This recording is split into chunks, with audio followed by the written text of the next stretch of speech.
नमस्कार। Super India news TV में आपका स्वागत है। मैं हूं राजेश आर्य। आइए देखते हैं आज का विशेष समाचार।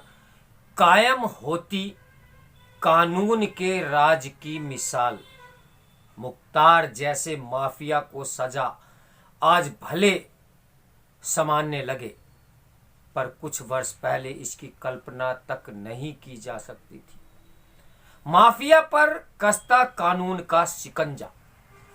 गैंगस्टर एक्ट के मामले में एमपी एमएलए कोर्ट से माफिया मुख्तार अंसारी को 10 साल तथा उसके भाई अफजाल अंसारी को 4 साल की सजा आज भले ही किसी को सामान्य लग रही हो, पर कुछ वर्ष पहले इसकी कल्पना तक नहीं की जा सकती थी।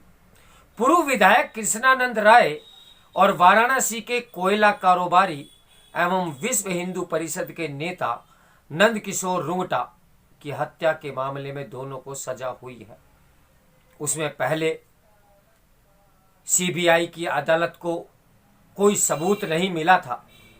कांग्रेस, सपा या अन्य विरोधी दलों के नेता योगी आदित्यनाथ सरकार की कानून व्यवस्था को लेकर कुछ भी कहें, लेकिन आम लोगों को पता है कि इनके शासनकाल में इन दोनों की हैसियत इतनी बड़ी थी कि कोई पुलिस अधिकारी उन्हें छूने का साहस नहीं कर सकता था। कृष्णानंद राय हत्याकांड का एक घिनौना पक्ष यह था कि हत्यारों ने उन पर AK-47 से केवल सैकड़ों गोलियां ही नहीं बरसाई, बल्कि उनकी शिखा भी काट ले गए थे। किसी की शिखा काट लेने का मतलब क्या था? आखिर उन हत्यारों की सोच में ऐसा क्या रहा होगा जिससे किसी हिंदू की हत्या करने के बाद उसकी शिखा काट दी जाए? शिखा यानी सिर की चोटी। हम सामान्यतः मजहबी इरादे से किए गए अपराध के पहलू की चर्चा से बचते हैं, किंतु सच तो यह है कि वैसे एमपी एमएलए कोर्ट ने भी इस पर कोई टिप्पणी नहीं की है, लेकिन उसने कहा है कि माफिया मुख्तार का एक गैंग है जिसका उद्देश्य न केवल व्यवस्था को अस्त व्यस्त करना है, बल्कि आर्थिक लाभ के लिए अपराध करना भी है। अंसारी परिवार के आतंक से लोग इनके खिलाफ गवाही देने को तैयार नहीं होते थे या इनके पक्ष में आ जाते थे। इस कारण ये दोष मुक्त हो जाते थे। इस पृष्ठभूमि में वर्तमान फैसले का महत्व आसानी से समझ में आ सकता है।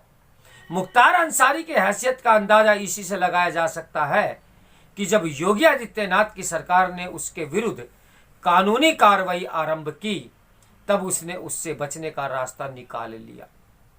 पंजाब में तत्कालीन कांग्रेस सरकार के दौरान राज्य के किसी व्यापारी को धमकाने का उसके खिलाफ मामला दर्ज होता है।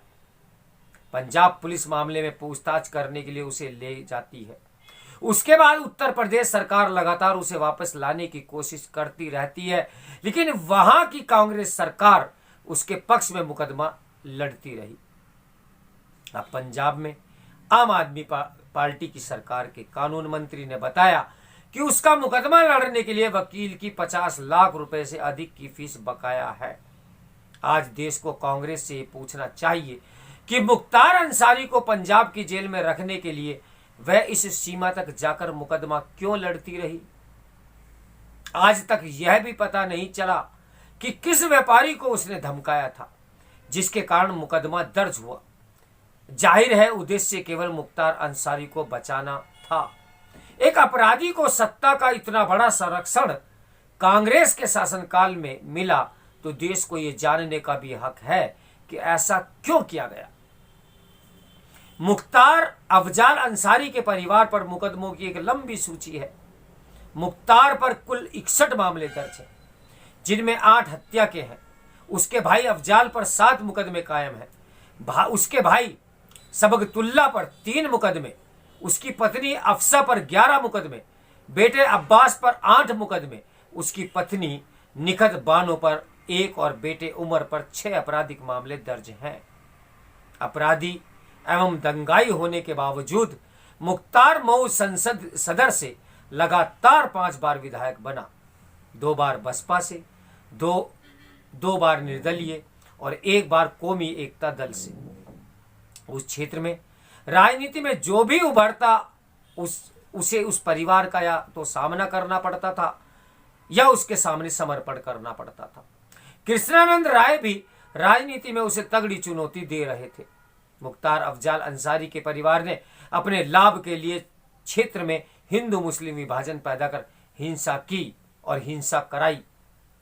अगर उत्तर प्रदेश में योगी आदित्यनाथ की सरकार नहीं होती तो मुख्तार अफजाल को सजा मिलना संभव नहीं होता। राज्य से माफिया और अपराधियों का कानूनी रूप से विनाश करने के प्रति योगी आदित्यनाथ की प्रतिबद्धता संदेह से परे है। ऐसा नहीं होता तो अतीक अहमद और मुख्तार अंसारी के परिवार का राज्यव्यापी आपराधिक एवं आर्थिक साम्राज्य ध्वस्त नहीं होता। मुख्तार को यह पहली सजा नहीं मिली है। वर्ष 2022 में अब तक 4 मामलों में उसे सजा मिल चुकी है। आज हालत यह है कि मुख्तार का बड़ा बेटा अब्बास एवं उसकी पत्नी निखत बानो जेल में है। मुख्तार की पत्नी अफसा तथा उसका बेटा उमर फरार है। अफसा पर अनुसूचित जाति के लोगों को डरा धमकाकर उनकी जमीनें अपने नाम लिखाने के मामले में गैंगस्टर कानून के तहत मुकदमा भी दर्ज है और वह 12 इनामी अपराधियों की सूची में शामिल भी है। मुख्तार की अब तक 291 करोड़ रुपए से ज्यादा की संपत्ति जब्त हो चुकी है तथा 284 करोड़ रुपए की से भी अधिक की संपत्ति ध्वस्त कर दी गई है।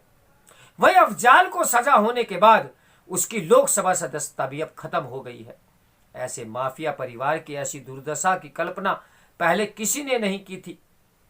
इस कानूनी कार्रवाई के साथ माना यह जा सकता है कि पूर्वी उत्तर प्रदेश से माफिया का प्रभुत्व अब खत्म हो जाएगा। वास्तविक रूप से प्रदेश भयमुक्त समाज की ओर अब जाकर अग्रसर हुआ है। उत्तर प्रदेश जैसे राज्य के लिए निश्चित रूप से यह ऐतिहासिक उपलब्धि है। अब इसके समानांतर पुलिस प्रशासन के अंदर व्यापक सुधार और परिवर्तन की भी आवश्यकता है ताकि जो लोग अपराध मुक्त राज्य के मार्ग को बाधा बनाते हैं या बनते हैं वे वर्तमान शासन के अनुरूप अपना सोच बदलने पर विवश हैं। तो मेरे साथ बने रहें सुपर इंडिया न्यूज टीवी की ब्रेकिंग न्यूज के लिए। नमस्कार, मैं हूं राजेश आर्य।